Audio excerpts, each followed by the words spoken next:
Balita mula sa labas ng Metro Manila, isang patay na balyena ang natagpuan sa baybayin ng Culyon, Palawan. Samantala sa Tawi-Tawi, isang may edad na babae ang sugatan matapos atakihin ng isang buwaya. Si Carlo de la Peña sa iba pang detalye ng balita.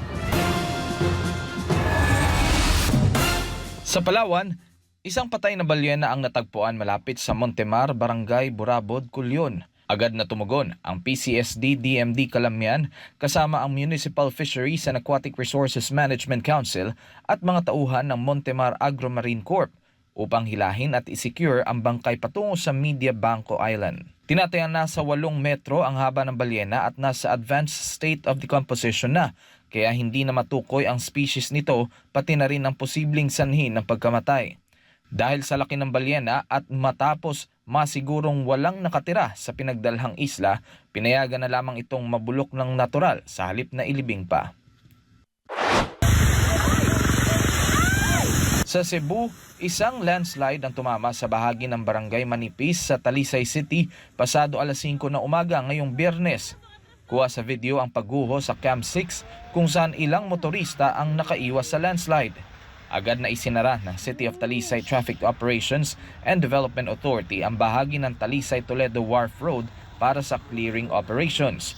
Pinayuhan naman ang publiko na iwasan muna ang lugar at dumaan sa Uling Naga Road bilang alternate route. Bagamat walang naitalang pag-ulan ngayong Biyernes, posibleng ang mga pag-ulan noong mga nakaraang araw ang nagpalambot ng lupa at naging sanhi ng pagguho.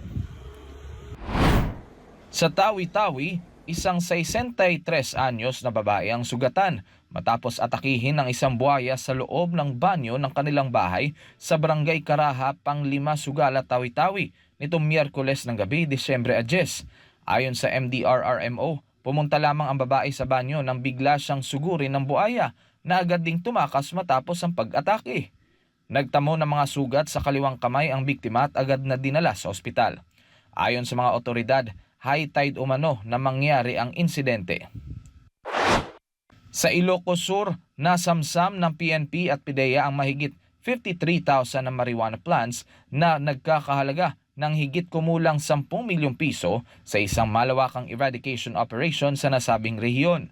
Natukoy sa operasyon ang 13 marijuana plantations, kabilang ang pinakamalaki na may 18,000 halaman na nagkakahalaga ng 3.6 na milyong piso. Pinangunahan ang operasyon ng Drug Enforcement Unit ng Ilocos Sur Police na sinuportahan ng PIDEA at iba pang kaugnay na ahensya. Lahat ng halaman ay na-inventory, na-dokumento at sinunog sa naturang lugar, habang ang ilang samples ay pinadala sa crime laboratory para sa karagdagang pagsusuri. Para sa Diyos at sa Pilipinas kong mahal, Carlo de la Peña, SMNI News.